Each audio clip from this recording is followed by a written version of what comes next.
Hey, thanks for watching. Today, we're joined by Chris Ronzio, the founder of Trainual, and we're going to talk today about how to get your business out of your brain. I'm Josh Farley, president of Redline Electric and Solar. Join me as we talk to contractors, business owners, and experts who are willing to share their experiences to help you overcome obstacles when you're taking your business up and to the right.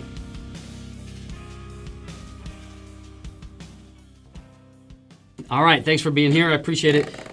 So you started your first company at 14. Yeah. 14. Like, how did that happen? Tell us how you got there. Yeah, so when I was little, I wanted to be a sportscaster. I wanted to be on camera like this and talking about my favorite NBA teams. And so when I went to high school to figure out if it was a school I wanted to go to, they had this career fair sort of thing. And there was a booth with all the camera equipment. And you can join the AV club or the AV thing. And so my friend and I started this little show in our town in Massachusetts, where I'm from. And before long, the town started airing our show over and over again. It was like the only thing on the public access station. So people would come up to us in the supermarket, and we were like famous in the town. Awesome. And so people said, oh, those are the camera guys.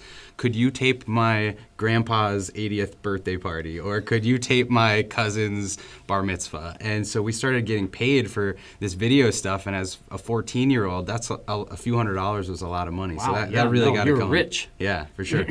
So what happened with that business? So that was really a learning experience for me. I grew that business for 13 years. So all through high school, all through college, I set up an office in Boston. I moved out here to Arizona. We had 3 offices at our height and over 300 camera operators around the country. And what I learned from that business was how to run your business on scalable systems and how to train people over and over and over again, because that's what we had to do with camera operators. Right. I also learned a ton about technology and how to leverage the right systems and tools to be efficient. So amazing learning experience. I sold that business in 2013 and then started helping other small companies build out their systems. That's awesome. So selling your business, looking back, now you know what things you could have done to make that business more valuable. Yeah. Or give us some ideas of what can make our business more valuable, because the end goal to most entrepreneurs is build a business and sell it. Yeah, so I've worked with a bunch of entrepreneurs, and it's either you want to build a business that you can someday sell that has value outside of just you working there. Correct. Or you want to build a business that just doesn't require a ton of your time. Like maybe you just want to take your kids to school 5 days a week. Or maybe you want to be able to like up and go for a month in the summer or something. Yeah, and a lifestyle business is not a bad thing. It's just being clear about what you want. But either way, you need a really good business that has a core business model that's profitable, of course. And it's got to be profitable enough to be able to weather the ups and downs of imperfection. Because, when I got into business, I thought, these people that are successful, they have it all figured out. Like they couldn't do anything wrong. Their businesses run just like perfectly oiled machines. Right. And that is not the case. The more I work with people that are these big shot CEOs and stuff, I'm amazed at how chaotic their businesses are. I feel like a fraud sometimes, and I feel the same way. I look at other businesses, I'm like, man, they got it all together. Yeah, and so really the difference is that it's not that they have everything together, it's that they have a business model that is profitable regardless of how not together they have it. Gotcha, right. And then they have a way to teach and train people so that they can empower employees to do the job and get themselves out of those bottom level positions, which as entrepreneurs I think is the hardest part, learning how to delegate. For sure. I mean, I need to, in my own business, figure out what I've got to get rid of and give it to somebody else, but it's hard letting go. It's just so hard letting go because you want everything to be perfect. Yeah. But you got to also make sure that you have training in place so that they can follow in your footsteps. So with all of that, now you're consulting, you're helping firms create value for themselves, systems, process, scalability. Now what are you doing? Yeah, so after my video business, I really wanted to take the experiences I had in that industry and see if I could apply it to any other industry. And what I saw is that systems and processes and operations are industry agnostic. So I worked with medical offices, I worked with contractors, I worked with electricians, I worked with retail stores, I worked with online businesses, and across the board, everyone has some kind of product or service they're offering, and they've got people that are in some way delivering that product or service, and they've got the systems, which are the backbone of their operations, how they do what they do. And so through the consulting and investing in some of those companies, my team that I built, we got really good at optimizing businesses. Gotcha. But we wanted to make a bigger impact. and you can only do so much with one-on-one consulting. So along the way, we built this software product called Trainual, which was to build a training manual for every process in your business. That's clever. So yeah, really, I thought of that one night, and my wife's like, "You're stupid," and No, I said, no, "The domain's that's gonna available. fit, Let's yeah. do it." And so yeah, we wrapped a brand around that, and recently decided that that's going to really be the future of what we're focused on, because we can impact tens and thousands and hundreds of thousands of businesses by helping them document their processes in one place.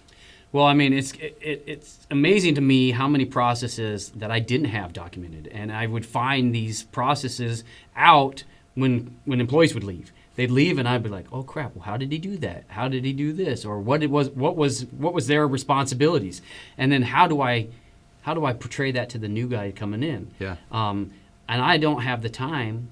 I would lose business because I'd have to sit and I'd have to do it. Because as a business owner, I believe you should know everything about how to do everything in your business. Otherwise, you're held hostage by your employees. But then I'd have to take the time to train them personally, and just having the systems in place is gonna help everybody. Yeah, I think the worst situation in business is when you get that 2-week notice from a key person, and you sit back and you say, "I don't even know what they do." Right. Like, how do I even begin to fill? Maybe you haven't been doing that role for a year or 2 years. Right. How do you even begin to fill in for them? I was fortunate in my video company. I had one of my key people. He had a baby, and so he went on a paternity leave, and so we got to experience kind of a temporary version of that. If you're going to be gone for a couple weeks, how do we make the business Right. function still? And you could still call them and ask. Yeah, but that exercise really instilled in me that we should know what everybody does. Right. Because if you know what everyone does and you've got the step-by-step processes well defined, it's really easy to hand off those roles, whether you're growing quickly and you Right. just need to hire another person, or someone makes a career change and you need to replace them, or someone's not a good fit and you need to let them go. All those are reasons why people don't act, because they're just afraid that they won't be able to get the work done. So when do you think a company should start tracking those processes or writing them down? I think as soon as you're ready to give a responsibility to someone else to delegate something, that's when you need to write it down in a step-by-step fashion. So if you're still doing all of the work and you're doing it because you're trying to figure out how to do it, there's no sense in writing it down, because how you do it today might be different than how you do it tomorrow, and the act of writing things down. So document the process when you're ready to delegate. Yeah, so you learn to do it, Yep. then you document it, Yep. and then you delegate it. Yeah. And that's really the rhythm and the routine you should go through. Do it, document, then delegate. Okay, Yes. got it. How do you know you have the right system for your processes? Like, is Trainual a one-all, be-all? Like, how do you know that you've got the right system in place? Yes. It's perfect for everyone. 100%. Everyone should sign up. No, it's so I look at it like this. The process is how you do what you do. Gotcha. The step-by-step. Everyone has a process. I had a process for how I walked in here. All right. I didn't think about it, but if we went back, there was a step-by-step of how I got out of my car and opened the door and checked in and looked for you and all that. Everybody has a process. The system is just the tool that you use to do the process as efficiently as possible. So the system, a lot of times people are just thinking of software tools, and they go out and try to find what's the best software tool for me, and then they try to build their business around that system. Really, you should step back and build the best process for how you want to do what you do, and then go out and find the software that's most appropriate, or the tool that's most appropriate. You got to look at Does that your make sense? processes and make sure it's the right one. Yeah, so you can always document your processes. Your systems are going to change because there will always be a better tool, except for So let's training. talk about that. So what kind? Right, except for training. So what are some resources for streamlining your processes? So, like software recommendations, you think? Sure. I mean, any suggestions to streamline a process? Okay, so I'll start. If you're just getting started with documenting your processes, 2 amazing resources are Evernote and Google Docs. Gotcha. They're free, they're ubiquitous, everyone knows what they are, but as a business owner, you have to get in the process of getting comfortable unloading your brain and just writing things down. And so even if it's messy and it's not well organized and it looks ugly, just start writing things down in those systems. And those are great because you can share a link to a Google Doc with someone if you're training them, or you can hire a virtual assistant. I recommend fancyhands.com a lot. Fancy Hands. Yeah, it's a virtual assistant service. It starts at like $20 or $30 a month, where you can make requests, task-based requests. The reason I like it is because it teaches you to delegate. It forces you to be proactive of saying, oh, can you research this for me, or can you build this spreadsheet, instead of you doing it. And it's real nominal fee, so it's a good way to start. What are the best ways to train? You talked about training, using the docs and as a training tool. What are the best ways to train your employees and as far as material? So it really depends on what you're trying to train. I mean, there's text. You could write something out, just like an article or a blog post. But then there's photos and videos, like live photos or videos like we're shooting now. Right. Sometimes if you're out in the field or something, just grab your phone, you shoot a video, and that's the cleanest way to show someone exactly how to do it when they can't otherwise visualize it. If you're at a computer and you're trying to train something like a software, screen sharing tools that record your desktop are fantastic because it shows someone exactly where you're clicking. There's no question or misinterpretation. That'd be great. I would love to have screenshots of how my admin can go through our accounting software. That's a great advice. Yeah, and so the next piece of advice I give people is if someone asks you a question about how to do something, instead of sending them an email back or answering it in person, do your best to document it in a place that you're going to remember it's there, whether it's a Google Doc or Evernote or Trainual. Put it somewhere where you can reference it again, so that next time someone asks that question, you can share the same doc with them, or you can assign the same subject in our system. You don't have to do it again. Yeah, because if you're telling people over and over again, you don't want to train it 10 times. You're going to be inconsistent. You want to train it once. Okay, so let me ask you a question. So, that's all we do here is ask questions, really. So after working with so many business owners, after working with so many entrepreneurs, what have you seen their biggest struggles? We've got to have some commonality from one business to another. It's funny. I've worked with businesses that have an owner that started the business because they were a fantastic technician at whatever the business does. Yeah. And I've also worked with business owners that have purchased a business that they know nothing about. And it's funny because the business owners that purchase a business in an industry they know nothing about treat it more like a business and they grow faster. Wow. The business owners that start doing the job and try to create a business out of it are captive by the fact that they can do the work. Right. And so they jump in because they want to do it or because they're the best at it. And it's hard to get around that if you're the best one. You do something for 20 years and it's really difficult to hire someone in 4 weeks, expect that they're going to be able to do what you do.